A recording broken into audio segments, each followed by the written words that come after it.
Hello everyone and welcome back to my channel. आज की video के अंदर हम जो टॉपिक करने वाले हैं उसका नाम है रिटर्न फाइलिंग। एग्जाम्स के पॉइंट ऑफ व्यू से अगर मैं देखूं तो इसके अंदर एमसीक्यू के अंदर आपका 1 या 2 मार्क्स का, 3 मार्क्स का भी, 4 मार्क्स का भी आपका पार्ट एग्जाम में आपको देखने को मिल सकता है और अच्छे खासे मार्क्स आपको कवर किए जा सकते हैं बहुत ही ईजिली, क्योंकि ये पॉइंट ईजी है। और जहां मैं बात करूं आपसे इसकी प्रैक्टिकल एप्लीकेबिलिटी की, तो भाई डे टू डे आपकी प्रैक्टिस के अंदर भी, आपकी नॉर्मल लाइफ के अंदर भी ये चीज़ बहुत काम आएगी। रिटर्न फाइलिंग एक major part of the taxation system है जिसका आपको अच्छे से पता होना चाहिए कि कब वो चीज़ें हो रही हैं, क्योंकि उसी के बेसिस पे फर्दर असेसमेंट का जो प्रोसीजर है वो स्टार्ट होता है, जो हम आगे आने वाली वीडियोस के अंदर पार्ट्स में डिवाइड कर करके उन चीज़ों को सीखने वाले हैं। तो फर्स्ट ऑफ ऑल सबसे पहला पार्ट जो हमारा स्टार्ट हो रहा है वो है हमारा रिटर्न फाइलिंग। उसके अंदर सबसे पहले आती है हमारी बेसिक नॉर्मल रिटर्न फाइलिंग, ठीक है, जो आती है सेक्शन नंबर 139 सबसेक्शन 1 के अंदर।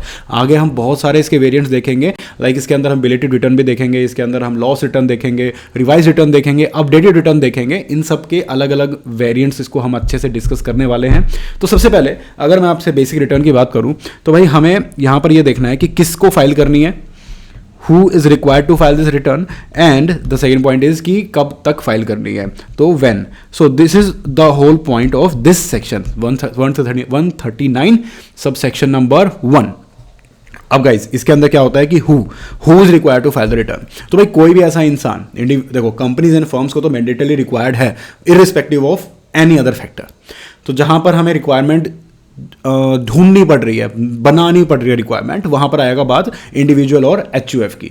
तो कोई भी ऐसा इंडिविजुअल या एचयूएफ जिसकी जो बेसिक इनकम है, like exhaust basic income before claiming deduction under section number 54, जो भी आप कैपिटल गेन के अंदर जो कैपिटल गेन के अंदर आप जो देखते हैं एग्जेम्पशंस आप देखते हैं, ठीक है, 54 वाली, 54F, 54G, 54, ये सब जो भी चीज़ें आप देखते हो, इन सब को क्लेम करने से पहले जो आपकी इनकम है, अगर वो बेसिक एग्जेम्पशन लिमिट से ऊपर जा रही है तो उस केस में you are required to file the return of income. ठीक है, ये तो हो गया इनकम बेस्ड कंपल्शन। आगे बढ़ते हैं, पहला पार्ट तो हो गया। दूसरा आता है कि आप अगर मान लो किसी भी बाहर की कंट्री के अंदर कोई बेनिफिशियल इंटरेस्ट ओन करते हो, कोई कंट्रोलिंग पावर है आपकी, कोई साइनिंग अथॉरिटी है आपकी, ठीक है, तो भाई बेनिफिशियल इंटरेस्ट कोई भी आपका फाइनेंशियल इंटरेस्ट है उसके अंदर आउटसाइड इंडिया के अंदर, या फिर आपकी कोई साइनिंग अथॉरिटी है, या फिर इसका उल्टा आप बेनिफिशियरी हो, तो भाई ऐसी कोई चीज़ें हैं तो उस केस के अंदर मैंडेटरीली यू आर रिक्वायर्ड। तो उसके बाद थर्ड पार्ट आता है हमारे पास कि कुछ एडिशनल पॉइंट्स हैं, अगर उन पॉइंट्स में आप फॉल करते हो तो उस केस के अंदर you are mandatory required to file return. अब ये आपको ध्यान से देखना है, इस पर अच्छे खासे क्वेश्चन एग्जाम में बन जाते हैं। आपको ये बेसिकली ये कुछ पॉइंट दिए होंगे और आपसे पूछा होगा कि भाई इस इंसान को रिटर्न फाइलिंग की ज़रूरत है कि नहीं। अब वो पॉइंट्स क्या क्या है कि पहली बात, अगर आपका बिजनेस है तो भाई यूजुअली बिजनेसमैन के पास क्या होते हैं, करंट अकाउंट। तो अगर करंट अकाउंट है और उसके अंदर आपका जो डिपॉजिट है वो 1 करोड़ से ऊपर है, एग्जैक्टली 1 करोड़ नहीं, 1 करोड़ से ऊपर की अगर अमाउंट है तो आपको आपकी इनकम चाहे बेसिक एग्जम्पशन लिमिट से नीचे होगी, बट स्टिल आपको रिटर्न फाइल करनी पड़ेगी। दूसरी बात करते हैं कि नॉर्मली आपका एक सेविंग अकाउंट है, बिजनेसमैन हो या कोई भी हो, आपका सेविंग अकाउंट है, तो उस केस के अंदर 50 लाख और मोर, यानी कि एग्जैक्टली 50 लाख भी हुए तो आपको यहां पर रिटर्न फाइलिंग की रिक्वायरमेंट हो जाएगी। इस पे ध्यान रखना है कि सेविंग्स अकाउंट के अंदर 50 लाख होते ही रिक्वायरमेंट हो जाएगी और उसके अंदर एक्सीड करने पे होगी। आगे बढ़ते हैं कि अगर आपने फॉरेन ट्रैवल किया है, आपने खुद या तो फॉरेन ट्रैवल किया है या आपने किसी के लिए पे किया है for foreign travel for any other person, तो भाई उस केस के अंदर अगर वो अमाउंट एक्सीड करती है 2 लाख रुपए से तो उस केस के अंदर mandatory requirement of return filing आपकी हो जाएगी।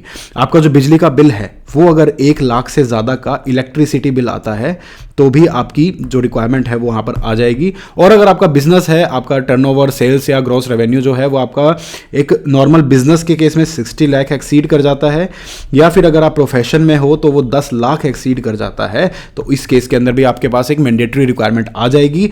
और एक 5वां पॉइंट, हमारा लास्ट पॉइंट यहाँ पर क्या बनता है कि अगर मान लो आपकी एग्रीगेट जो आपने TDS या फिर TCS जो काटा है वो जो है आपका 25,000 रुपये से ज़्यादा है, 25,000 रुपीज़ से ज़्यादा होता है, TDS काटा है। TDS यूजुअली कितना होता है, 1%, 2%, तो इसकी अमाउंट जाके अगर 100% देखेंगे उसकी तो ज़्यादा बनेगी ना। तो इतनी बड़ी अमाउंट की अगर आप ट्रांजेक्शन्स कर रहे हो तो आपको रिटर्न फाइलिंग मैंडेटरी हो जाएगी। अगेन ये सब बात हो रही है इंडिविजुअल एंड एचयूएफ के बारे में। जहां हम बात करते हैं कंपनी एंड फर्म के बारे में तो वहां मैंडेटरी रिक्वायरमेंट बनती ही है, इन सारे पॉइंट्स को देखने की जरूरत ही नहीं पड़ती।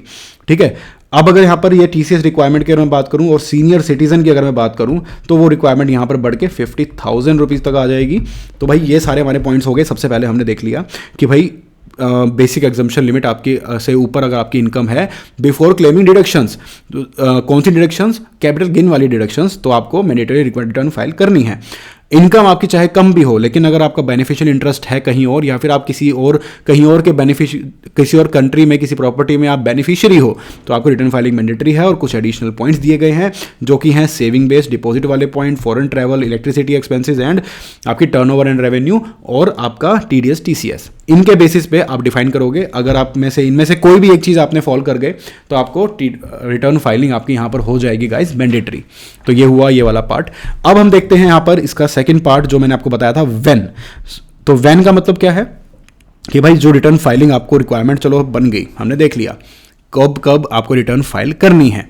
तो भाई अगर मैं बात करूं कि भाई कोई कंपनी है, ठीक है, या फिर कोई कंपनी हो गई आपका, या फिर कोई ऐसा इंसान जिसको अपने बुक्स ऑफ अकाउंट्स को ऑडिट कराना है, या फिर कोई आप एक पार्टनर हो किसी फर्म के फर्म जिसको अपने अकाउंट्स ऑडिटेड कराने हैं। तो ये अगर 3 चीज़ें हैं तो उस केस के अंदर आपकी due date of return filing बनती है 31 अक्टूबर ऑफ असेसमेंट ईयर।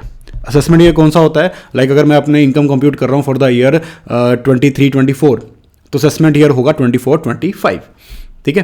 तो इस तरीके से यहाँ पर अब इस केस के अंदर 25-26 आपका असेसमेंट ईयर बन के चलेगा। आगे चलते हैं, ये हो गया फर्स्ट पार्ट।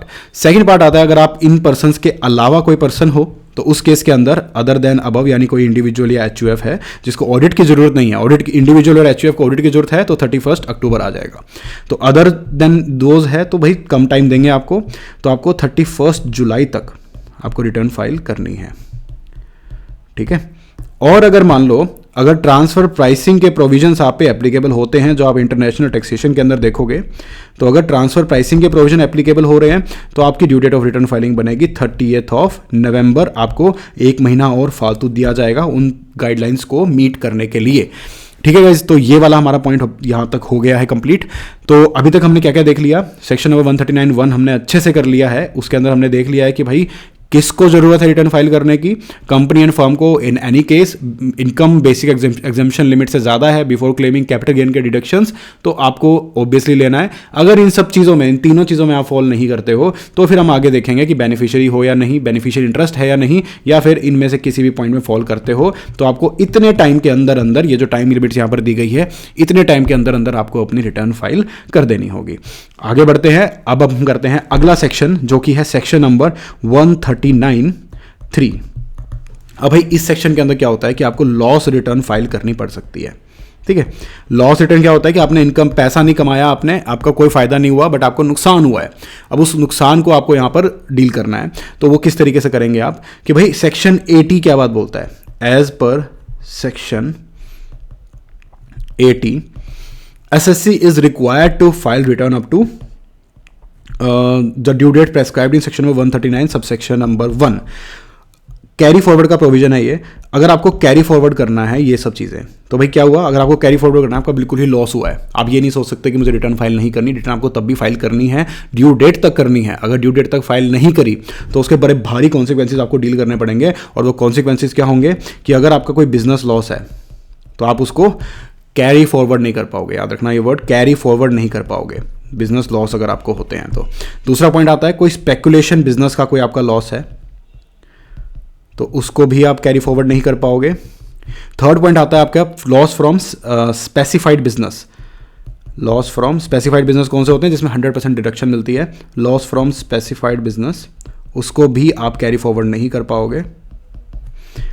फिर अगला पॉइंट हमारे पास आता है कि भाई कैपिटल गेन के जो वो हैं आपके कैपिटल गेन्स का जो लॉस है उसको भी आप कैरी फॉरवर्ड नहीं कर पाओगे। और लास्ट पॉइंट आता है owning and maintaining of race horses, इसको भी आप कैरी फॉरवर्ड नहीं कर पाओगे। अगेन बार बार मैंने ये वर्ड यूज किया कि कैरी फॉरवर्ड नहीं कर पाओगे, तो क्या सेट ऑफ कर सकते हो? तो जी हाँ, सेट ऑफ आप कर सकते हो। Carry forward is not allowed but these expenses, अगर, क्योंकि क्या है कैरी फॉरवर्ड यानी आप इसको आगे नहीं धकेल सकते, बट जो पहले से आया हुआ है आगे उसको एडजस्ट कर सकते हो, वहां आपको नहीं रोका जाएगा। ठीक है, और साथ में अगर आपको बता दूं अलग से कि किन किन चीज़ों को नहीं रोका जाएगा, तो वहां पे आपका आता है कि अगर आपकी इनकम फ्रॉम हाउस प्रॉपर्टी है तो भाई उस केस में भी आपको यहाँ पे कोई मनाही नहीं है। आपको कोई अनएब्जॉर्ब्ड डेप्रीसिएशन है उसको भी आपको कोई दिक्कत नहीं आएगी, आप उसको कर पाओगे। ओके, और उसके बाद हमारे पास एक और पॉइंट आता है हमारे पास, तो ये सब चीज़ें यहाँ पर हो गई। ओके, यही पॉइंट थे। आगे चलते हैं अब इसके अंदर, ये अच्छे से आपको समझ में आ गया होगा, तो ये याद रखना है आपको। क्वेश्चन के अंदर बेसिकली आपको दिया गया होगा कि भाई ये बिजनेस लॉस हुआ या स्पेकुलेशन लॉस हुआ, ये हुआ, और आपको दिया होगा कि आपने रिटर्न इस इंसान ने कब फाइल करी थी। तो आपको ये देखना है कि जो उसने रिटर्न फाइल करी थी क्या वो इस टाइम पीरियड के अंदर अंदर करी थी। अगर करी थी तो ही उसको कैरी फॉरवर्ड के लिए आप अलाउ करना, वरना आपका आंसर सिंपल सा बच जाएगा कि भाई since the return was not filed before the due date of section number 139 sub section number 1, so in this case that this person can not claim the deduction, can not claim the carry forward of these losses. Carry forward नहीं कर पाएगा तो next year में set off नहीं कर पाएगा। But हाँ, कुछ आपको क्वेश्चन में दिए होंगे कि ऑलरेडी कैरीड फॉरवर्ड लॉसेज दिए होंगे, और उसमें अगर ये मेंशन्ड है कि पिछले साल की जो रिटर्न है वो ठीक टाइम पे आपने सबमिट करी हुई थी, तो उस केस के अंदर आपको अलाउ करना होगा। और ये जो दोनों चीज़ें मैंने आपको बताई कि भाई हाउस प्रॉपर्टी के लॉसेज और अनअब्जॉर्ब्ड डेप्रिसिएशन जो है वो आपको कैरी फॉरवर्ड करने को मिल जाएगा, चाहे आप रिटर्न थोड़ा लेट भी सबमिट करते हो। तो अब क्या होता है कि आप कंडोनेशन क्या कर सकते हो इस डिले को, तो हाँ वो आप कर सकते हो। तो उसके लिए आपको एप्लीकेशन करनी होगी विद इन 6 ईयर्स। भाई अगले 6 साल तक आपको टाइम दिया जाता है from the end of the assessment year, जिस असेसमेंट ईयर में आपको वो रिटर्न फाइल करनी थी। लेट्स सपोज कि आपको रिटर्न फाइल करनी है फॉर द ईयर एंडिंग 24-25। ठीक है, तो यहां पर ये जो डेट्स आ गई 31 अक्टूबर आपका 2025 आपका बनता है। तो ये जो आपका 31 अक्टूबर 2025 किस ईयर में फॉल करता है, 25-26 के अंदर।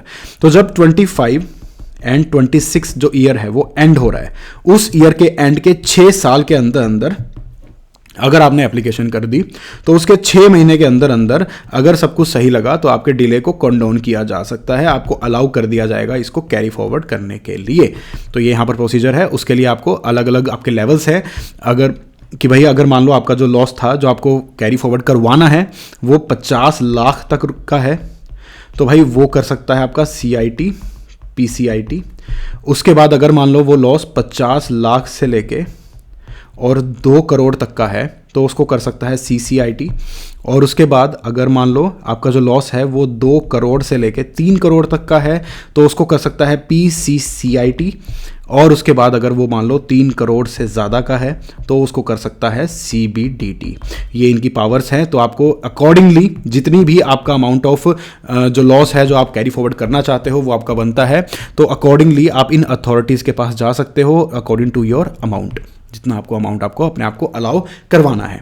अब आगे आता है सेक्शन नंबर 139 सब सेक्शन 4 जो कि है बिलेटेड रिटर्न। बिलेटेड रिटर्न, अब बिलेटेड रिटर्न के अंदर क्या होता है आपके पास कि भाई अगर मान लो कोई एसएससी फेल कर जाता है within the due date, अपनी रिटर्न नहीं फाइल कर सकता, तो वो बिलेटेड रिटर्न फाइल कर सकता है। बट बिलेटेड रिटर्न फाइल करने के लिए भी कुछ टाइम लिमिट है कि भाई जो आपका असेसमेंट ईयर है, ठीक है, वही बात हो गई जो मैंने आपको पहले बताया कि लेट्स सपोज कि आपका असेसमेंट ईयर था 25-26, ठीक है, यानी कि वो खत्म कब होगा 31 मार्च 2026। ओके, तो इस केस के अंदर आपको कब तक, ये suppose this is that date, ठीक है, तो आपको इसके खत्म होने से 3 महीने पहले 3 months prior to the end of the assessment year, यानी कि जिस प्रीवियस ईयर की वो इनकम है उस प्रीवियस ईयर के एंड के बाद जो 31 दिसंबर आपके पास आएगा इस टाइम तक, या फिर completion of assessment whichever is earlier, और completion of assessment whichever is earlier. So let's say कि कंप्लीशन यहां हो गया, लाइक नवंबर में ही आपका असेसमेंट कंप्लीट हो गया, तो नवंबर से पहले नवंबर तक ही आपके पास टाइम होगा, दिसंबर तक आपको टाइम नहीं मिलेगा बिलेटेड रिटर्न फाइल करने का। तो ये हो गया। अब देखो इसके कॉन्सिक्वेंसेस क्या होने वाले हैं कि अगर मान लो आपने बिलेटेड रिटर्न फाइल करी है तो सीधी सी बात है सेक्शन नंबर अभी जो हमने सेक्शन नंबर 80 में देखा, 80 के अकॉर्डिंग जो लॉस है आप ब्रॉड फॉरवर्ड कैरी फॉरवर्ड नहीं कर पाओगे, वो नहीं कर पाओगे, क्योंकि उसके अंदर साफ साफ लिखा हुआ है कि जिसने भी return under section number 139 sub section 1 time से फाइल नहीं करी वो कैरी फॉरवर्ड नहीं कर सकता।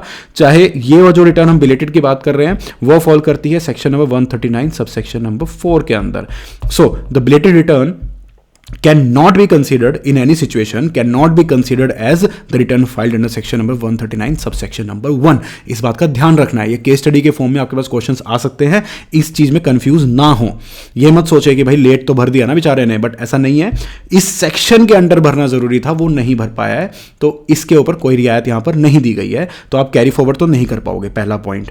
ओके, उसके बाद आता है हमारा दूसरा पॉइंट, वो किस बारे में बात करता है कि भाई डिडक्शन नहीं मिलेगी आपको, कुछ स्पेसिफिक डिडक्शंस नहीं मिलेंगी। वो कौन कौन सी है? सेक्शन नंबर 80IA से लेके 80RRB तक की, और साथ के साथ आपका प्रॉब्लम क्या आएगी दूसरी, और सेक्शन नंबर 10AA जो लास्ट वीडियो के अंदर मैंने समझाया था, SEZ को जो डिडक्शन मिलती है वो नहीं मिलेगी as per section number 80AC। Okay, तो ये वाला पॉइंट हो गया। थर्ड आपका नुकसान क्या होगा? आपको इंटरेस्ट पे करना पड़ेगा under section number 234A at the rate of 1% और पार्ट ऑफ द मंथ। आपको फीस भी पे करनी पड़ेगी जो कि इनकम के हिसाब से 5000 और 1000 बनती है यहाँ पर स्लैश।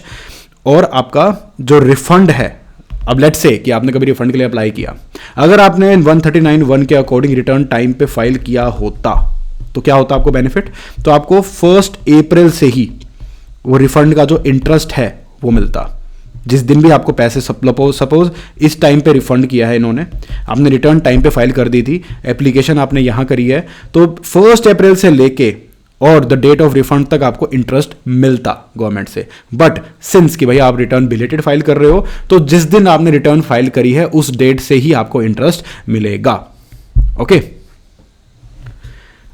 तो ये चीज आपको ध्यान में रखनी है। तो ये आपको नुकसान यहां पर हो जाएंगे रिफंड के केस के अंदर। तो क्या क्या नुकसान हुए? सबसे पहली बात तो कब तक उसको आपको फाइल करना है? तो भाई जो हमारा assessment year just next to the previous year के बाद जो ईयर खत्म हो रहा है उससे 3 महीने पहले तक, यानी 31 दिसंबर तक, या फिर असेसमेंट खत्म हो जाने तक, विच एवर इज अर्लियर।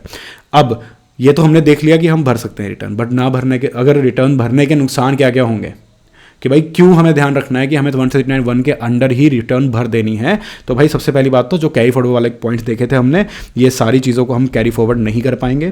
दूसरी बात, कुछ स्पेसिफिक डिडक्शंस हैं सेक्शन नंबर चैप्टर 6A की, वो नहीं मिलेगी।